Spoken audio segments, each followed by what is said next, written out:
Okay, welcome back everyone.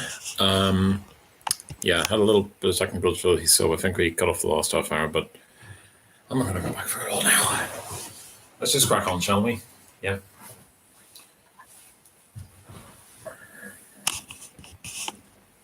We'll just keep going as long as this holds up. So, another category of diseases, more time to get his children more suitable food. Moreover, the custom of giving children spirits and even opium is very general, and these two influences, with the rest of the conditions of life prejudicial to bodily development, give rise to the most diverse affections of the digestive organs, leaving lifelong traces behind them. Nearly all workers have stomachs more or less weak, and are yet forced to adhere to the diet which is now the root of all evil. How should they know what is to blame for it?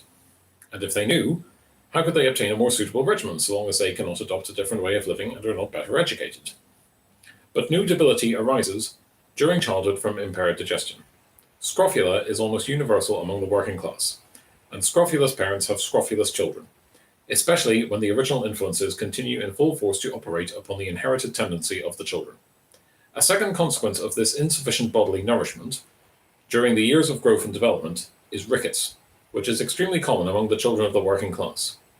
The hardening of the bones is delayed, the development of the skeleton in general is restricted, and deformities of the legs and spinal column are frequent, in addition to the usual rachitic affections.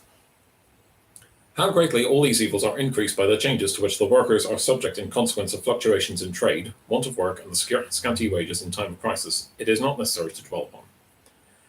Temporary want of sufficient food, to which almost every working man is exposed at least once in the course of his life, only contributes to intensify the effect of his usually sufficient but bad diet. Children who are half-starved, just when they most need ample and nutritious food, and how many such there are during every crisis and even when trade is at its best, must inevitably become weak, scrofulous, and rachitic in a high degree. And that they do become so, their appearance amply shows. The neglect to which the great mass of working men's children are condemned leaves ineradicable traces and brings the enfeeblement of the whole race of workers with it. Add to this the unsuitable clothing of this class, the impossibility of precautions and colds, the necessity of toiling so long as health permits, want made more dire where sickness appears, and the only too common lack of all medical assistance, we have a rough idea of the sanitary condition of the English working class. The injurious effects peculiar to single employments are as now conducted I shall not deal with here. Besides these, there are other enfeeble the health of a great number of workers, intemperance most of all. All possible temptations, all allurements combine to bring the workers to drunkenness. Liquor is almost their only source of pleasure, and all things conspire to make it accessible to them. The working man comes from his work tired, exhausted, finds his home comfortless, damp, dirty, repulsive. He has urgent need of recreation. He must have something to make worth his trouble, to make the prospect of the next day endurable. His unnerved, uncomfortable, hypochondriac state of mind and body arising from his unhealthy condition, and especially from indigestion, is aggravated beyond endurance by the general conditions of his life, the uncertainty of his existence, his dependence upon all possible accidents and chances, and his inability to do anything towards gaining an assured position. His enfeebled frame, weakened by bad air and bad food, loudly demands some external stimulus.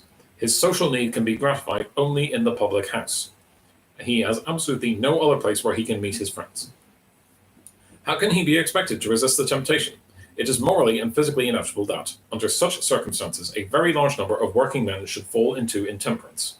And apart from the chiefly physical influences which drive the working man into drunkenness, there is the example of the great mass, the neglected education, the impossibility of protecting the young from temptation, in many cases the direct influence of intemperate parents, who give their own children liquor, the certainty of forgetting for an hour or two the wretchedness and burden of life, and 100 other circumstances so mighty that the workers can, in truth, hardly be blamed for yielding to such overwhelming pressure. Drunkenness has here ceased to be a vice for which the vicious can be held responsible. It becomes a phenomenon, the necessary, inevitable effect of certain conditions upon an object possessed of no volition in relation to these conditions. They who have degraded the working man to a mere object have the responsibility to bear. But as inevitably as a great number of working men fall a prey to drink, just so inevitably does it manifest its ruinous influence upon the body and mind of its victims. All the tendencies to disease arise from the conditions of life of the workers are promoted by it. It stimulates in the highest degree the development of lung and digestive troubles, the rise and spread of typhus epidemics. Another source of physical mischief to the working class lies in the impossibility of employing skilled physicians in cases of illness. It is true that a number of charitable institutions strive to supply this want, that the infirmary in Manchester, for instance, receives or gives advice and medicine to 22,000 patients annually. But what is that in a city in which, according to Gaskell's calculation, 3/4 of the population need medical aid every year? English doctors charge high fees, and working men are not in a position to pay them. They can therefore do nothing, or are compelled to call in cheap charlatans and use quack remedies, which do more harm than good. An immense number of such quacks thrive in every English town, securing their clientele among the poor by means of advert posters and other such devices. Besides these, vast quantities of patent medicines are sold for all conceivable ailments: Morrison's pills, Parr's Life pills, Dr. Mannering's pills, and 1,000 other pills, essences, and balsams, all of which have the property of curing all the ills that flesh is heir to. These medicines rarely contain actually injurious substances, but, when taken freely and often, they affect the system prejudicially. And as the unwary purchasers are always recommended to take as much as possible, it is not to be wondered at that they swallow them wholesale, whether wanted or not. It is by no means unusual for the manufacturer of Parr's Life pills to sell 20 to 20,000 boxes of these salutary pills in a week, and they are taken for constipation by this one, for diarrhea by that one, for fever, weakness, and all possible ailments. As our German peasants are cupped or bled at certain seasons, so do the English working people now consume patent medicine to their own injury and the great profit of the manufacturer. One of the most injurious of these patent medicines is a drink prepared with opiates, chiefly laudanum, under the name Godfrey's cordial. Women who work at home and have their own and other people's children to take care of give them this drink to keep them quiet and, as many believe, to strengthen them. They often begin to give this medicine to newly born children and continue without knowing the effects of this heart's ease until the children die. The less susceptible the child's system to the action of the opium, the greater the quantities administered. When the cordial ceases to act, laudanum alone is given, often to the extent of 15 to 20 drops at a dose. The coroner of Nottingham tested before a parliamentary commission that one apothecary had, according to his own statement, used 13 hundredweight of laudanum in 1 year in the preparation of Godfrey's cordial. The effects upon the children so treated may be readily imagined. They are pale, feeble, wilted, and usually die before completing the 2nd year. The use of this cordial is very extensive in all great towns and industrial districts in the kingdom. The result of all these influences is a general enfeeblement of the frame of the working class. They are almost all weakly, of angular but not powerful build, lean, pale, and of relaxed fibre, with the exception of the muscles especially exercised in their work. Nearly all suffer from indigestion, and consequently from a more or less hypochondriac, melancholy, irritable, nervous condition. Their enfeebled constitutions are unable to resist disease, and are therefore seized by it on every occasion. Hence, they age prematurely and die early. On this point, the mortality statistics supply unquestionable testimony. According to the report of Register General Graham, the annual death rate of all England and Wales is something less than 2.25%. In 1840 to 1841, the mortality diminished somewhat, and the death rate was but 1 in 46. But in the great cities between Chorlton and Salford, 1 in 32.72, and excluding Chorlton and Salford, 1 in 30.75. In Liverpool, including West Derby, 106 for the whole, is 1 death in 39.8 persons. How unfavourably the workers are placed in the great cities, the mortality for Prescott in healthful occupation. But these miners live in the country, and the death rate among them is but 1 in 47.54, or nearly 2.5% better than that for all of England. All these statements are based upon the mortality tables in 1843. Still higher is the death rate in the Scotch cities. In Edinburgh, in 1838 to 39, 1 in 29. In 1831, in the Old Town alone, 1 in 22. In Glasgow, according to Dr. Cowan, the average has been since 1830, 1 in 30, and in single years, 1 in 22 to 24. That this enormous shortening of life falls chiefly upon the working class, that the general average is improved by the smaller mortality of the upper and middle classes, is attested upon all sides. One of the most recent depositions is that of a physician, Dr. P. N. Holland of Manchester, who investigated Chorlton on Medlock, a suburb of Manchester, under official commission. He divided the houses and streets into 3 classes each and ascertained the following variations in the death rate. First houses, 1. by this table here, which I'm going to skip over. It is clear from other tables given by Holm that the mortality in the streets of the second class is 18% greater, and in the streets of the third class, 68% greater than those in the first class. But the mortality in the houses of the second class is 31% greater, and in the third class, 78% greater than in those of the first class. But the mortality in those bad streets, which were improved, decreased 25%. He closes with the remark, very frank for an English bourgeois.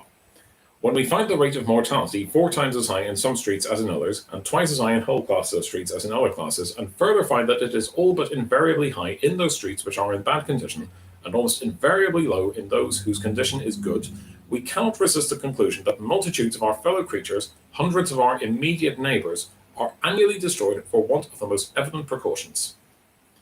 The report on the sanitary condition of the working class contains information which attests the same fact. In Liverpool in 1840, the average lifespan of the upper classes, gentry, professional men, etc., was 35 years. That of the businessmen and better placed handicraftsmen, 22 years. And that of the operatives, day labourers, and serviceable class in general, but 15 years. The parliamentary reports contain a mass of similar facts. The death rate is kept so high, chiefly by the heavy mortality rate among young children in the working class. The tender frame of a young child is least able to withstand the unfavourable influences of an inferior lot in life. The neglect to which they are often subject when both parents work or one is dead avenges itself promptly. And no one need wonder that in Manchester, according to the report last quoted, more than 57 in the country die under 5 years of age. The article of The Artisan, already several times referred to, furnishes exacter information on this point by comparing the city and Liverpool are 3 times more fatal than in country districts. That affections of the nervous system are quintupled and stomach problems trebled, while deaths from affections of the lungs in cities on the brain are 3 times, and convulsions 10 times more frequent. To quote another acknowledged authority, I append the following table. Out of 10,000 persons, neglect and oppression of the poorer classes, there are other influences which contribute to increase the mortality among small children. In many families, the wife, like the husband, has to work away from home, and the consequence is the total neglect of the children, who are either locked up or given out to be taken care of. It is, therefore, not to be wondered at if hundreds of them perish through all manner of accidents. These unhappy children, perishing in this terrible way, are victims of our social chaos, and of the property-holding classes interested in maintaining and prolonging this chaos. Yet one is left in doubt whether even this terribly torturing death is not a blessing for the children by rescuing them from a long life of toil and wretchedness, rich in suffering and poor in enjoyment. So far has it gone in England, and the bourgeoisie reads these things every day in the newspapers and takes no further notice of the matter. But it cannot complain if after the official and non-official testimony here cited, which must be known to it, I broadly accuse it of social murder. Yet let the ruling class see to it that these frightful conditions are ameliorated, or let it surrender the administration of the common interest to the labouring class. To the latter course it is by no means inclined. To the former task, so long as it remains the bourgeoisie crippled by bourgeois prejudice, it has not the needed power. For if at last some hundreds of thousands of victims have perished, it manifests some little anxiety for the future passing a Metropolitan Buildings Act, under which the most unscrupulous overcrowding of dwellings is to be, at least in some slight degree, restricted. If it points with pride to measures which, far from attacking the root of the evil, do not by any means meet the demands of the commonest sanitary police, it cannot thus vindicate itself from the accusation. The English bourgeoisie has but one choice, either to continue its rule under the unanswerable charge of murder, and in spite of the start, or to abdicate in favour of the labouring class.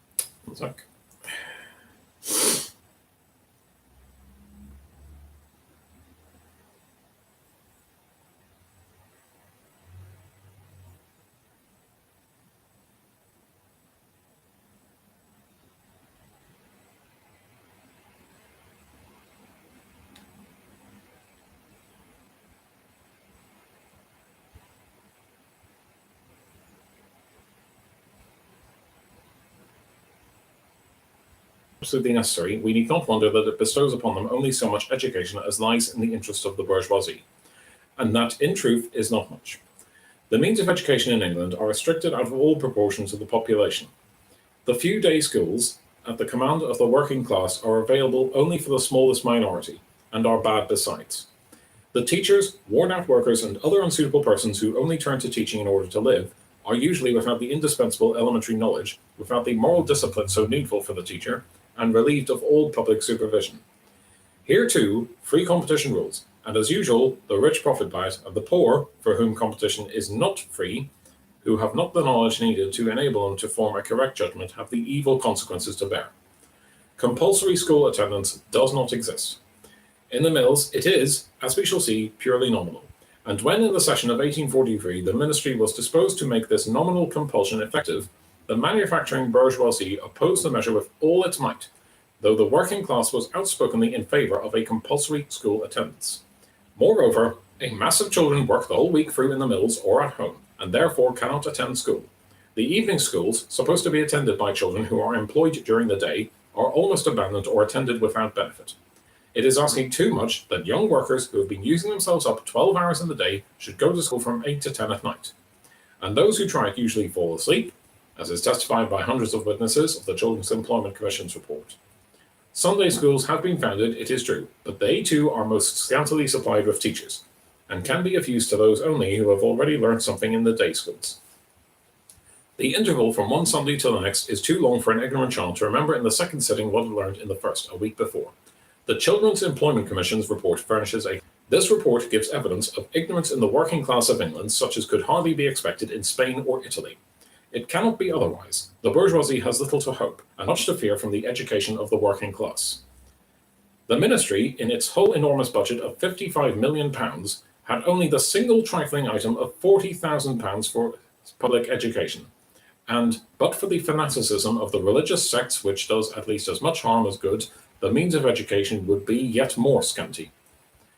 As it is, the state church manages its national schools and the various sects their sectarian schools for the sole purpose of keeping the children of the brethren of the faith within the congregation, and of winning away a poor childish soul here and there from some other sect. The consequence is that religion, and precisely the most unprofitable side of religion, polemical discussion, is made the principal subject of instruction, or awakened as early as possible, and all rational, mental, and moral training shamefully neglected. The working class has repeatedly demanded of Parliament a system of strictly secular public education, leaving religion to the ministers of the sects, but thus far no ministry has been induced to grant it. The government is the obedient servant of the bourgeoisie, and the bourgeoisie is divided into countless sects, but each would gladly grant the workers the otherwise dangerous education on the sole condition of their accepting, as an antidote, the dogmas peculiar to the particular sect. It is true that the manufacturers boast of having enabled the majority to read, but the quality of the reading is appropriate to the source of the instruction, as the Children's Employment Commission proves. According to this report, he who knows his letters can read enough to satisfy the conscience of the manufacturers, and when one reflects upon the confused orthography of the English language which makes reading one of the arts, learned only under long instruction, this ignorance is readily understood. Very few working people write readily, and writing orthographically is beyond the powers even of many educated persons. The Sunday schools of the State Church, of the Quakers, and I think of several other sects do not teach writing because it is too worldly an employment for Sunday. The quality of the instruction offered the workers in other directions may be judged from a specimen or two taken from the Children's Employment Commission's report, which unfortunately does not embrace mill work proper. In Birmingham, says Commissioner Granger, the children examined by me are, as a whole, utterly wanting in all that could be in the remotest degree called a useful education. Although in almost all the schools religious instruction alone is free, and Sunday school had never heard of another world, of heaven, or another life. A boy, 17 years old, did not know that twice 2 are 4, nor how many farthings in 2p even when the money was placed in his hand.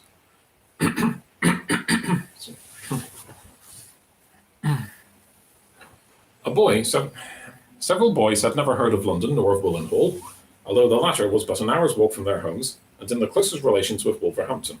Several had never heard the name of the Queen nor any other name such as Nelson, Wellington, Bonaparte. But it was noteworthy that those who had never heard even of St. Paul, Moses, or Solomon were very well instructed as to the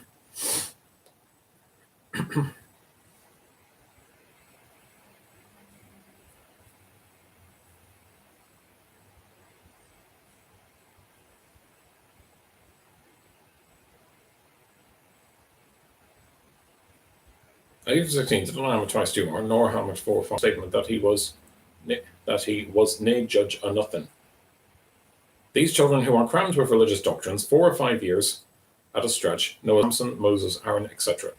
Another attended Sunday school regularly for 6 years, knows who Jesus Christ was. He died on the cross to save our Saviour, had never heard of St. Peter or St. Paul, has heard of the apostles, but does not know whether St. Peter was one or St. John. The latter must have been St. John Wesley.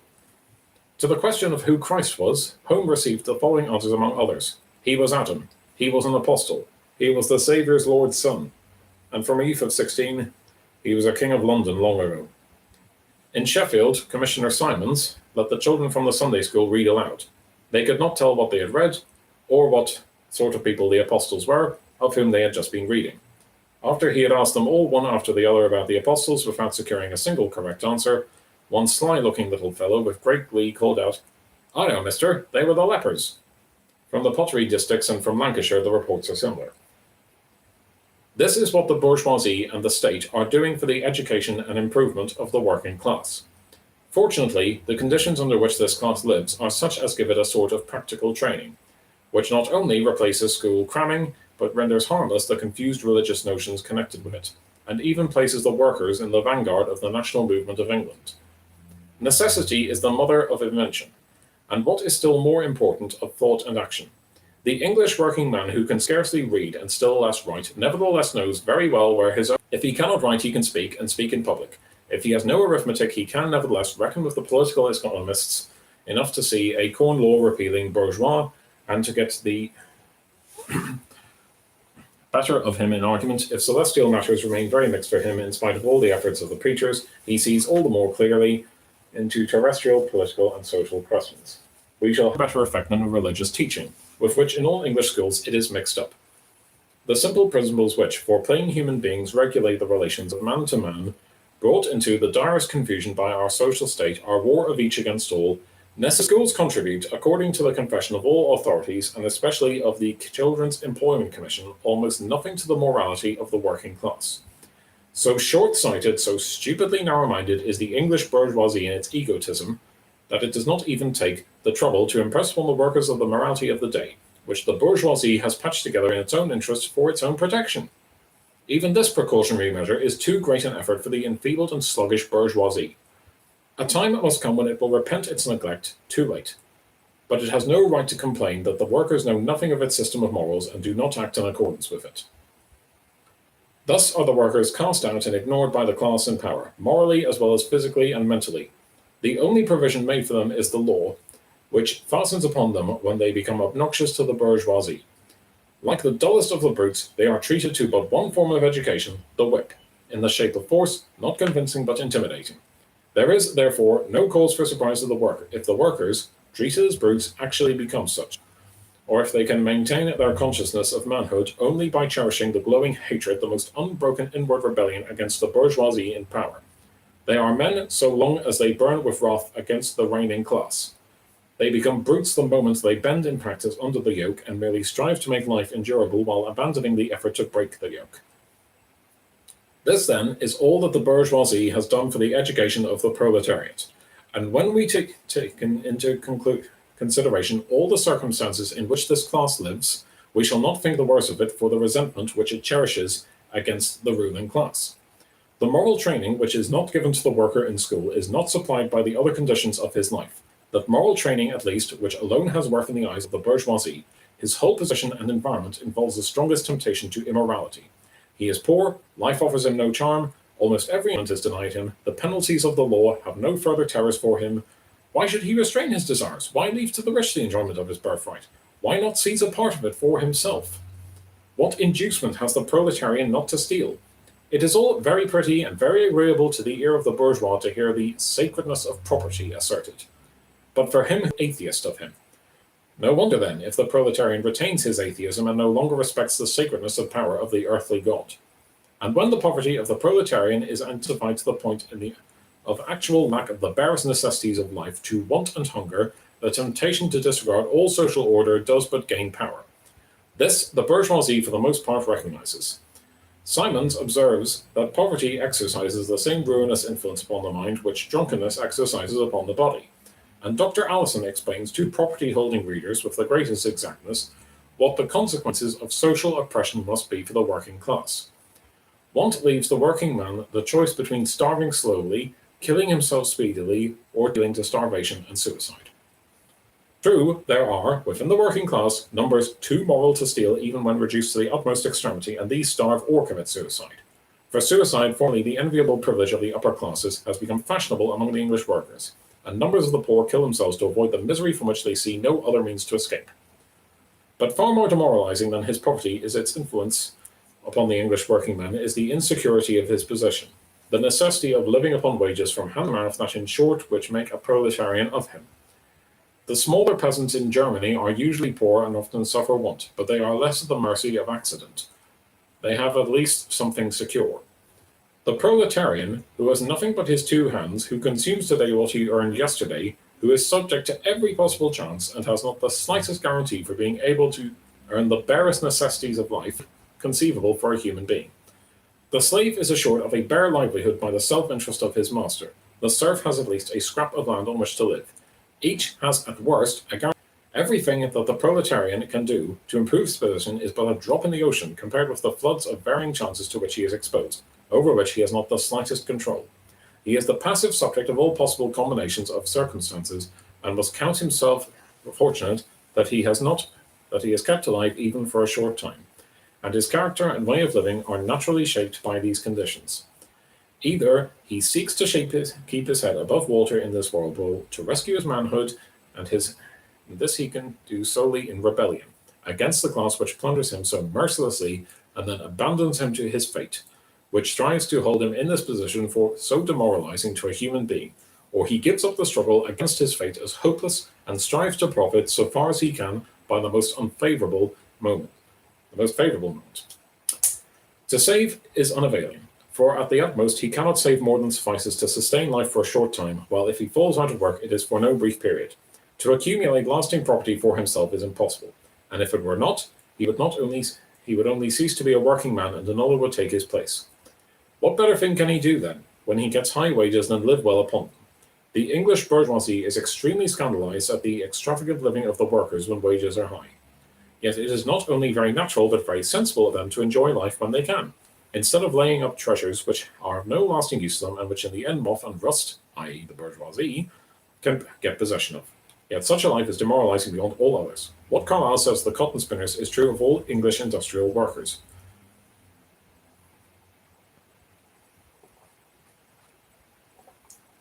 Their trade, now in plethoric prosperity, anon extenuated into inanition and short time as of the nature of gambling. They live by it like gamblers, now in luxurious superfluity, now in starvation. Black, mutinous discontentism, simply the miserablest feeling that can inhabit the heart of man, English commerce, with its worldwide convulsive fluctuations, which is its immeasurable Proteus-steamed demon, makes all paths uncertain for them, all life a bewilderment. Society, steadfastness, peaceable continuous, the first blessings of man are not theirs. This world is for them no home, but a dingy prison house of reckless unthrift, rebellion, rancor, indignation against themselves and against all men. It is a green, flowery world, with azure, everlasting sky stretched over it, the work and government of a god, or a murky, simmering Tophet of copperous fumes, cotton fuzz, gin riot, wrath and toil, created by a demon, governed by a demon, and elsewhere. Injustice, infidelity to truth and fact, and nature's order being properly the one evil under the sun, and the feeling of injustice, the one intolerable pain under the sun, our grand question as to the condition of these working men would be, is it just? And, first of all, what belief have they themselves formed about the justice of it? The words they promulgate are notable by way of answer. Their actions are still more notable. Revolt, sullen revengeful humor of revolt against the upper classes, decreasing respect for what their temporal superiors command, decreasing faith from what their spiritual superiors teach, is more and more the universal spirit of the lower classes. Such spirit may be blamed, may be vindicated, but all men must recognize it as extant there. All may know that it is mournful, that unless altered it will be fatal. Carlyle is perfectly right as to the facts and wrong only in censuring the wild rage of the workers against the higher classes. This rage, this passion, is rather the proof that the workers feel the inhumanity of their position, that they refuse to be degraded to the level of brutes, and that they will one day free themselves and the workers yet more securely, and stand upon the plane of intellectual nullity that prevailed before the industrial period began. Or they are tossed about by fate, lose their moral hold upon themselves as they have already lost their economic hold, live from day to day, drink and fall into licentiousness, and in both cases they are brutes. The last named class contributes chiefly to the rapid in this compulsory toil, the most cruel, degrading punishment. Nothing is more terrible than being constrained to do the same one thing every day from morning until night until against one's will. And the more the worker feels himself, the more hateful must his work be to him, because he feels the constraint, the aimlessness of it for himself. Why does he work? For love of work? From a natural impulse? Not at all. He works for money, for a thing which has nothing whatsoever to do with the work itself, and he works so long, moreover, and in such unbroken monotony, that this alone must make his work a torture in the first weeks if he has the least human feeling left. The division of labor has multiplied the brutalizing influences of forced work. In most branches, the worker's activity is reduced to some paltry, purely mechanical manipulation, repeated minute after minute, unchanged year after year. How much human feeling, what abilities can a man retain in his 30th year who has made needlepoints or filed tooth wheels 12 hours every day from his early childhood, living all the time under the conditions forced upon the English proletariat? It is still the same thing once the introduction of steam. It's no field for mental activity and claims just enough of his attention to keep him from thinking of anything else. And a sentence to such work, to work which takes his whole time for itself, leaving him scarcely time to eat and sleep, none for physical exercise in the open air, or the enjoyment of nature, much less for mental activity, how can such a sentence help degrading a human being to the level of a brute? Once more the worker must either surrender himself. Engendered vast demoralization among the workers, a new influence is added to the old, to spread this degradation more widely and carry it to the extremest point. This influence is the massing together of the population. The writers of the English bourgeoisie are crying murder at the demoralizing tendency of the great cities. Like perverted Jeremiahs, they sing dirges not over the discretion but the growth of the cities. Sheriff Allison attributes most worst work are the chief ruinous influences. They would have to draw the conclusion, then let us give the poor property, guarantee their subsistence, make laws against overwork, and the influence that manufacture and the middle class which profits them from it alone have created the cities is so remote that it is extremely convenient for the ruling class to ascribe all the evil to this and is more humane enough to admit this. He is no thoroughbred liberal manufacturer, but only a half-developed Tory bourgeois, and he has therefore an open eye now and then where the full-fledged bourgeois is still stone blind. Let us hear him. It is in the great cities that vice is her temptations, and pleasure her seductions, and folly her allurements, that guilt is encouraged in the city of country life. It is here that they find victims whereon to practice their iniquity, and gains to reward the dangers that attend them. Virtue is here depressed from the obscurity in which it is involved. Guilt is matured from the difficulty of its detection. Licentiousness is rewarded by the immediate enjoyment which it promises. If any person will walk through St. Giles, the crowded alleys of Dublin, or the poorer quarters of Glasgow by night, he will meet with ample proof of these observations. He will no longer wonder at the disorderly habits and profligate enjoyments of lower orders. His astonishment will be, not that there is so much, but that there is so little crime in the world. The great cause of human corruption in these crowded situations is the contagious nature of bad example and the extreme difficulty of avoiding the seductions of vice when they are brought into close and daily proximity with the younger part of the people. Whatever he may think of the strengths of virtue, experience proves that the higher orders are indebted for their exemption from atrocious crime or disorderly habits chiefly to the fortunate removal from the crime scene of temptation, and that where they are exposed to the seductions which assail their inferiors, they are nowadays behind them in yielding to their influence. It is the peculiar misfortune of the poor in great cities that they cannot fly from these irresistible temptations, but that, turn where they will, they are met by the alluring forms of vice or the seductions of guilty enjoyment. It is the experience and possibility of concealing the attractions of vice from the younger part of the poor in great cities which exposes them to so many causes of demoralization. All this proceeds not from any unwanted or extraordinary depravity in the character of these victims of licentiousness, but from the almost irresistible nature of the temptations to which the poor are exposed. The rich who censure their conduct would in all probability yield as rapidly as they have done to the influence of similar causes. There is a certain degree of misery, a certain proximity to sin, which virtue is rarely able to withstand, and which the young in particular are generally unable to resist. The progress of vice in such circumstances is almost as certain and often nearly as rapid as that of physical contagion. And elsewhere. When the higher order, for their own profit, have drawn the labouring classes in greater numbers into a small space, the contagion. A man after the heart of the Anti-Corn Law League, Dr. Andrew Ur, betrays the other side. He tells us that life in great cities facilitates cabals among the workers and confers power on the plebs. If here the workers are not educated, i.e. to obedience to the bourgeoisie, they may view matters one-sidedly from the standpoint of a sinister selfishness and may readily permit themselves to be hoodwinked by sly demagogues. Nay, they might even be capable of viewing their greatest benefactors, the frugal and enterprising capitalists, with a jealous and hostile eye. Here, proper training alone can avail, or national bankruptcy and other horrors must follow, since a revolution of the workers could hardly fail to concur. And our bourgeois is perfectly justified in his fears. If the massing of popular stimulants, and though feeble as individuals, they form a power united.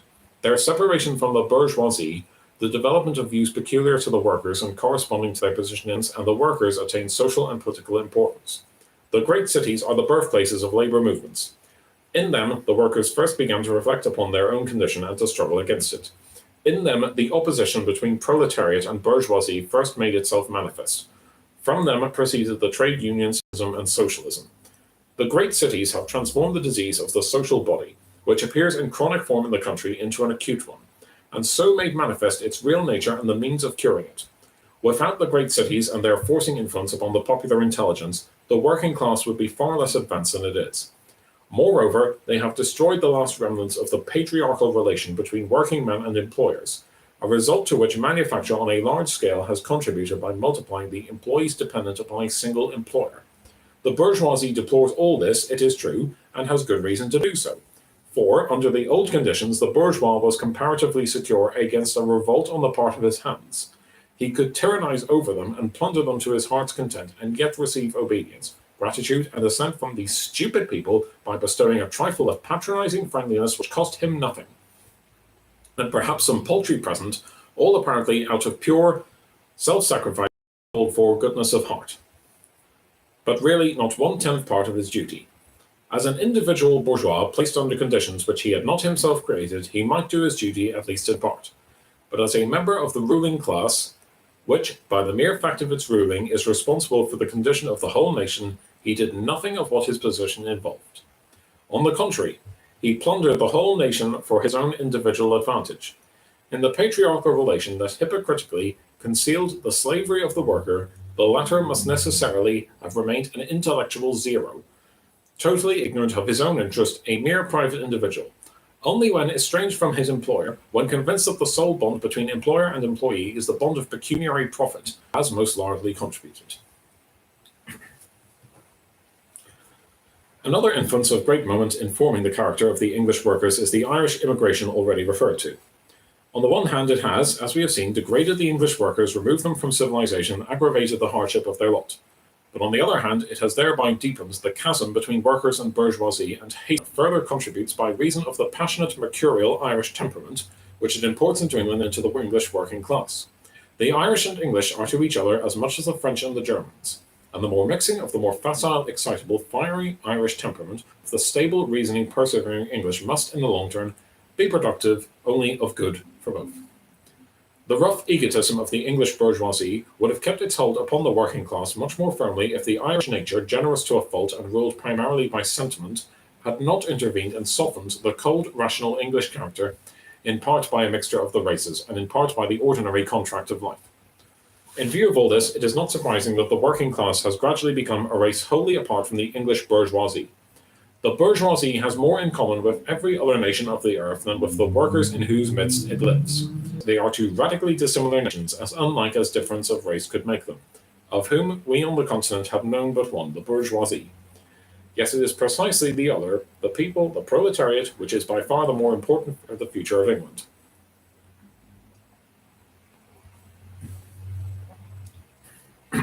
Of the public character of the English working man as it finds expression in associations and political principles, we shall have occasion to speak later. Let us here consider the results of the influences cited above as they affect the private character of the worker. The workman is far more humane in ordinary life than the bourgeois. I have already mentioned the fact that the beggars are accustomed to turn almost exclusively to the workers, and that, in general, more is done by the workers than by the bourgeoisie for the maintenance of the poor. This fact, which anyone may prove for himself any day, is confirmed, among others, by Dr. Parkinson, Canon of Manchester. In other ways, too, the humanity of the workers is constantly manifesting itself pleasantly. They have experienced hard times themselves and can therefore feel for those in trouble. To them, every person is a human being, while the worker is less than a human being to the bourgeois. Whence they are more approachable, friendlier, and less greedy for money, though they need it far more than the property-holding class. For them, money is worth only what it will buy, whereas for the bourgeois it has an especial inherent value, the value of a god, and makes the bourgeois the mean, low money grubber that he is. The working man who knows nothing of this feeling of reverence for money is therefore less grasping than the bourgeois, whose whole activity is for the purpose of gain, who sees in the accumulations of his money bags the end and aim of life. Hence, the workman is much less prejudiced, has a clearer eye for facts as they are than the bourgeois, and does not look at everything through the spectacles of personal selfishness. His faulty education saves him from years, foremen, and the like. But among the masses there prevails almost universally a total indifference to religion, or at the utmost some trace of deism too undeveloped to amount to more than mere words, or a vague dread of the words infidel, atheist, etc. The clergy of all sects is in very bad odour with the working men, though the loss of its influence is recent. At present, however, the mere cry, "He's a parson!" is often enough to drive one of the clergy from the platform of a public meeting. Unlike the rest of the conditions under which he lives, his want of religious and other culture contributes to keep the working man more unconstrained, freer from inherited stable tenets and cut-and-dried opinions than the bourgeois who is saturated with the class prejudices bound into him from his earliest youth.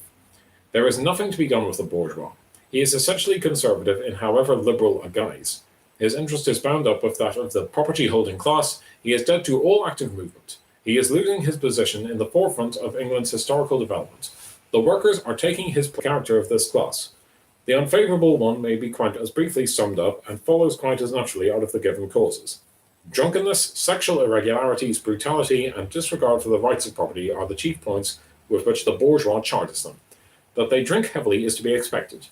Sheriff Allison asserts in Glasgow some 30,000 working men get drunk every Saturday night, and excise was paid upon 2.3 million gallons, in 1837 upon 6,620,000 gallons, in England in 1823 upon 1,976,000 gallons, and in 1837 upon 7,875,000 gallons of spirits.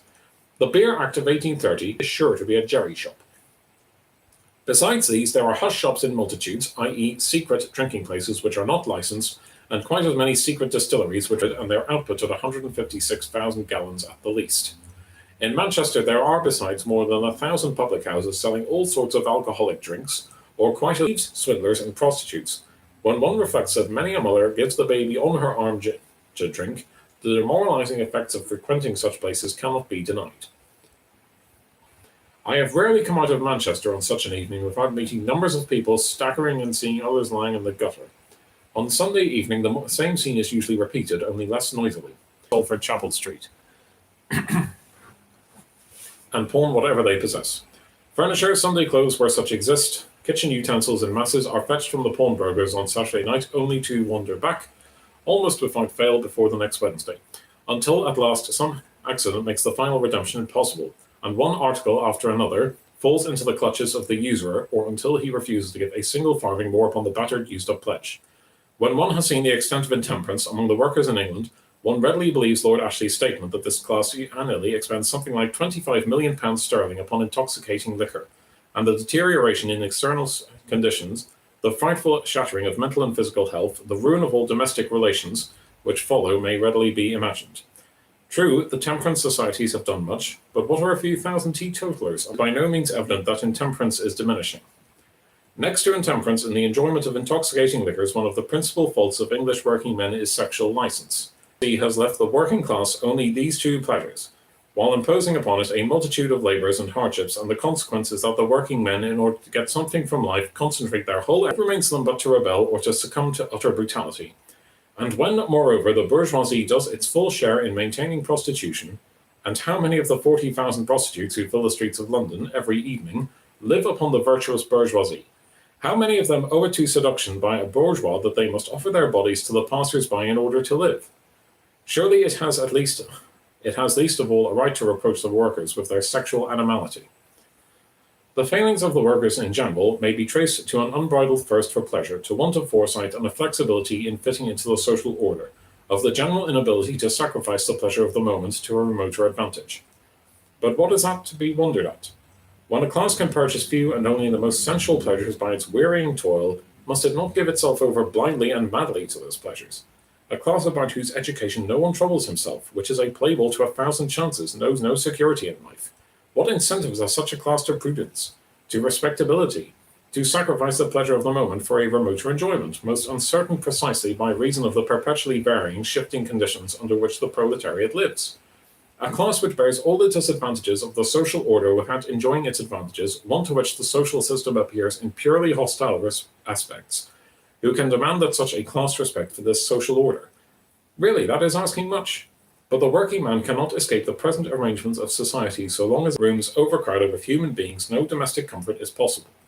The husband works the whole day through, perhaps the wife also, and the elder children, all in different places.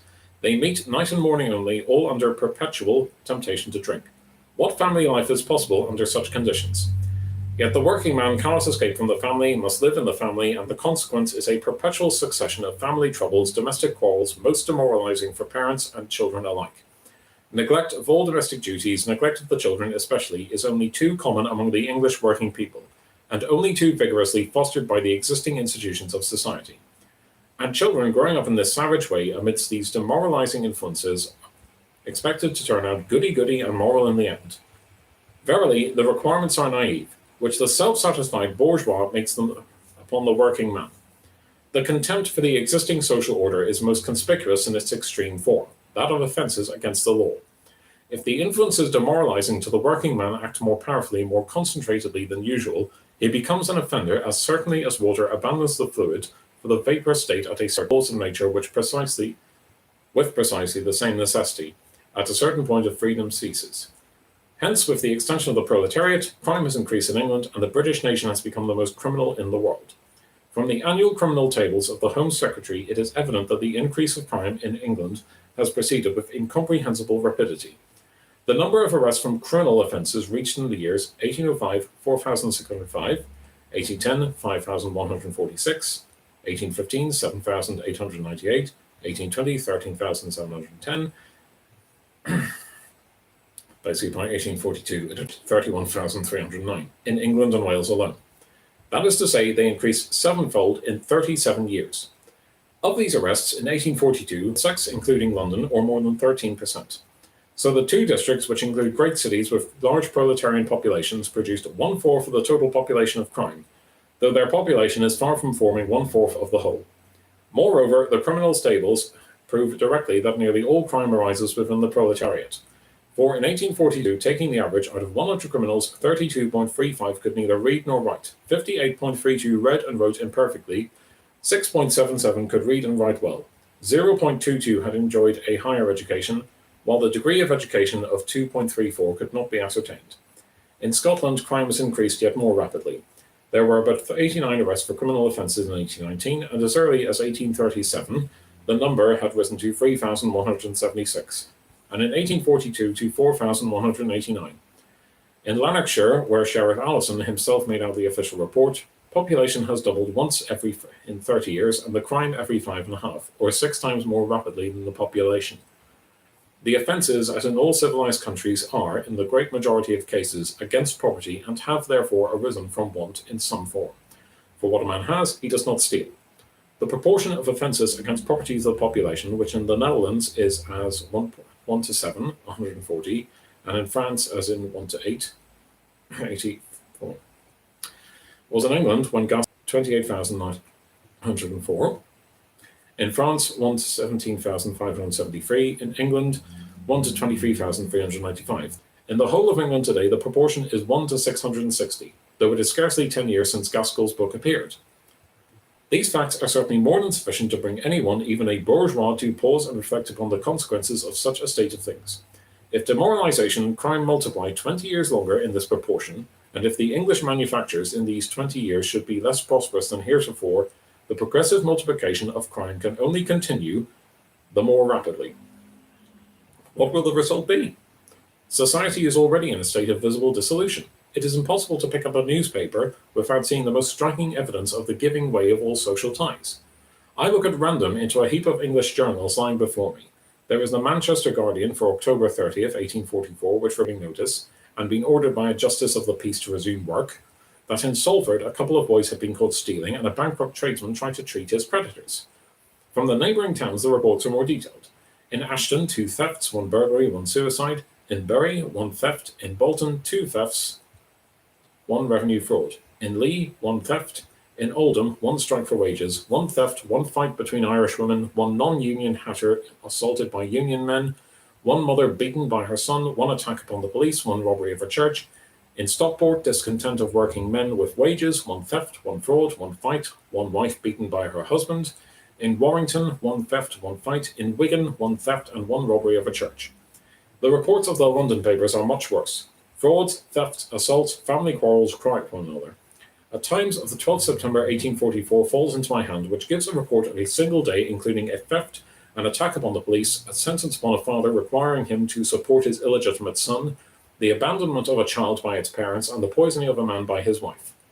Similar reports are to be found with his fellow man. All differences are settled by threats, violence, or in a law court. In short, everyone sees in his neighbour an enemy to be got out of the way, or at best a tool to be used for his own advantage. And this war grows from year to year as the criminal tables show, more violent, passionate, irreconcilable. The enemies are dividing gradually, being so quiet and compounded in the face of the rapidly gathering storm clouds that it can read all these things daily in the papers without. We will not say indignation at such a social condition, but fear of its consequences of a universal outburst of that which manifests itself symptomatically from day to day in the form of crime. But then it is the bourgeoisie, and from its standpoint cannot even see the facts, much less perceive their consequences. One thing only is astounding, that class prejudice and preconceived opinions can hold a whole class of human beings in such perfect, I might almost say with such mad blindness. Meanwhile, the development of the nation goes its way whether the bourgeoisie has eyes for it or not, and will surprise the property-holding class one day with things not dreamed of in its philosophy. Okay, that's the end of the chapter, and I'm just going to take a break now. Just a quick call of nature. So I will be back in a few minutes.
Oh, must have been shooting in.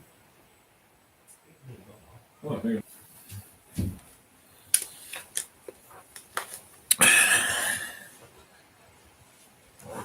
Okay, I'm back. Right, this is quite a long chapter, so I best get a quick full slug.